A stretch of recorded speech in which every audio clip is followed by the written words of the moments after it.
Hello Africa, the biggest game in the CAF interclub competitions is upon us. This specifically is the Total Energies CAF Confederation Cup final second leg. Now this game is happening at the New Oman Stadium, the venue you're seeing right behind me. I can tell you for sure that the excitement is up there. Never mind the results, because RS Berkane, Simba's opponents today, are coming to the final with a 2-0 aggregate advantage. However, every fan that is streaming into the stadium is very optimistic, especially those that are wearing the Simba jersey. They are really telling everyone who cares to listen that their club is here to actually win this game by 3-0. Now for starters, the New Oman Stadium has a small capacity compared to the other big stadiums across Tanzania, especially the Benjamin Mkapa Stadium, where this fixture was originally supposed to take place. Mkapa, having a seating capacity of 60,000 fans, is definitely bigger than this venue, which has a seating capacity of 15,000 fans. And because of that, the Simba fans started strolling in as early as 10 a.m. because they are pretty sure if you do not get your seat early, it is going to be very hard for you to actually get your seat. Now back to the optimism. The Simba fans are optimistic. They've been telling pitchside that this game is going to end 3-0 in favor of Simba.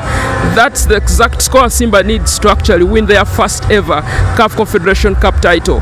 Remember, this is the second time Simba is playing in this final, having last played in this competition in the final in 1993. Ever since then, they've not reached the final. Well, a lot is at stake, that's for sure.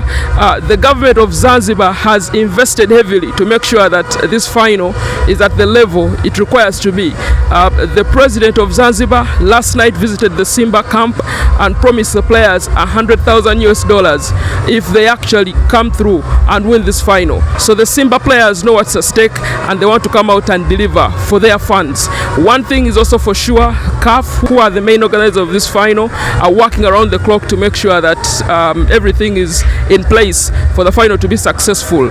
Talk of things like branding the stadium, security, access, all that. For me, that I've seen here, I can confidently say that CAF has done a fantastic job. Now of course we know that Simba is a club that has passionate fans, and the tension has been up there, counting down to this final day. It's very, very difficult for other people to execute their work because the Simba faithfuls have been all over the stadium night and day trying to make sure that their club is not antagonized. A lot of club politics here and there, but nonetheless, here we are, final day, massive game, and I'm sure by 4 p.m. The New Oman Stadium is going to be full to the rafters. Simba fans are definitely going to be cheering on their team.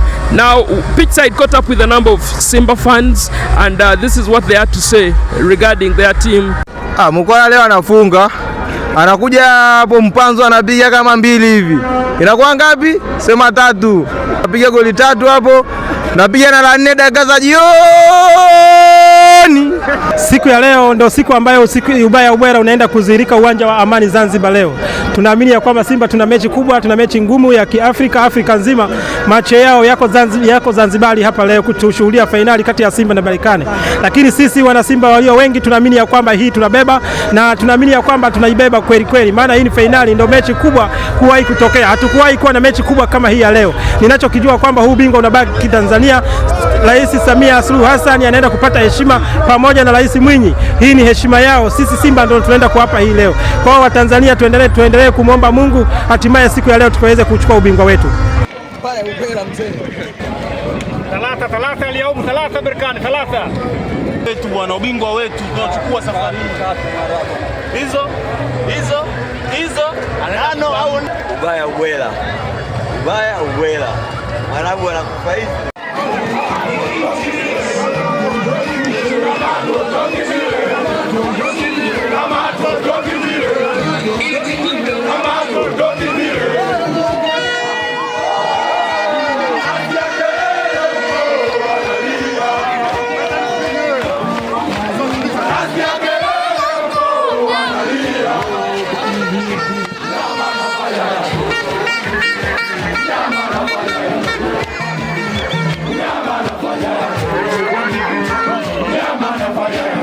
All right, those are the Simba fans who really sound optimistic, excited, and looking forward to their team performing so well today in this cup final.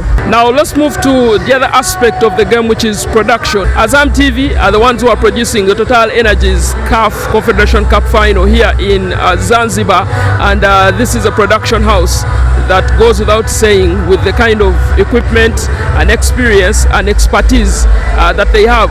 We're talking about 27 cameras. That also includes cameras that are going to be used for VAR. But guys, big games require big commentators, and especially one from the part of Africa. Ladies and gentlemen, I'm privileged to have one of the commentators on today's game, Mr. Jermaine Egesa. What an honor. Well, asante sana, my brother. You do me quite the justice. Yes, Jermaine, really excited to see you here. How is it, first of all? How are you feeling ahead of that massive game today? Well, it's pretty tense. It's pretty tense. You have two teams that have all to throw down here. There's been quite a lot in the background, the build up to this particular matchup. So you can anticipate that it's going to be a real fierce battle, both on and off the pitch. It's everything is quite electrifying, from the roads, the security, everything is uptight. You can only sense that it's going to be a full-out contest. First of all, the opportunity that you're also commentating at this stage, of course, you've done CHAN. How do you feel about that you're at this level now? It's another feather in the cap, and it's an opportunity that I'm grateful to the Almighty and CAF for. Having done CHAN, having done AFCON, did the under-15 schools championship. Now this is the first time I'm doing a club competition, and nothing less than the final. So big opportunity, different experience altogether. Just looking forward to it. All right, to execute such a game at this level, at this venue, I'm pretty sure CAF have worked around to make sure they have they set up such a very good thing for people out there to actually watch a very good final. From your eyes, how ready is the crew? How ready is everyone technically to make sure they deliver a superb final today for the African continent? I just walked out of the briefing with the director of the production, gentleman by the names of Mike from South Africa, and everybody is really keyed up. It's really all hands on deck. It just looks like now the only thing that's left is players to get onto the pitch and let the game begin. All right, guys, I know for sure that Azam, in conjunction with CAF, have set up 26 cameras to make sure this game is beamed live across the continent. Also remember, we're going to have the VAR system here. So among the 26 cameras includes also the VAR system where the referees can check and in case of any contests here and there that will be happening. But Jermaine, as I let you go, what does this reflect back home, where we come from, in regards to production, in regards to human resource, and in line with Ugandan football? What do we pick from this according to you? Well, I think for me it's always a chance is a learning curve. The production and broadcast of live sports events in Uganda wasn't the same, let's say 5-7 years ago. Yeah. There's been a constant evolution, a constant growth that's been happening, and you can tell from the fact that you had Uganda being able to broadcast the Rugby Africa, that is NBA Sport broadcasting Rugby Africa last year, and set to do it again this year. There's plenty that is in there in terms of growth. But when it comes to the level of football at this point, I mean, you're looking at some of these things and you can only say, yes, we need to probably improve here. We need to get this outstretched. You need to put in a little more. And also in terms of practices, you were here yesterday during the warm-ups. You saw how they conduct their warm-up sessions and allow the media to interview on what happens. You have 20-14 minutes and you have to use them a certain way. I think there's a lot that we can definitely pick up from, but I'm pretty optimistic we are very much on the right path and we should be able to cover the gap soon. All right, small stadium, 15,000 fans. What do we expect, man? A lot of noise. Fans are used. They're used to sitting in a 60,000 capacity, but this is what they have to make do with today. It's been something that's been bothering them since it was announced that they would actually be here at the new Amman Stadium. Used to 60,000, like you did say. Now they have to do with potentially 45,000 less. That's a huge number. But the smaller the stadium, the closer they are to the players and to the pitch. And I'll tell you one thing, the Simba fans know how to raise their decibels. There'll be a lot of noise in that stadium. If they manage to score the first goal, it's going to be absolute bedlam inside that stadium. So I'm anticipating a very, very frenetic atmosphere inside there. All right, Jermaine, I know you have a lot to do. First of all, I really am proud of you. Good stuff as a son of the soil, but also I'm wishing you all the best. I'm sure at full time we'll catch up and see how all this will have ended. Yeah. All right, thank you very much for joining me on Pitchside, Jermaine Egesa. Such a pleasure. Guys, I have an accreditation tag, but it's very different from what Jermaine has. See the levels. Guys, this is H-Palati, this is an accreditation. No, I think they just made sure that everyone fits in their weight class. Get off my set.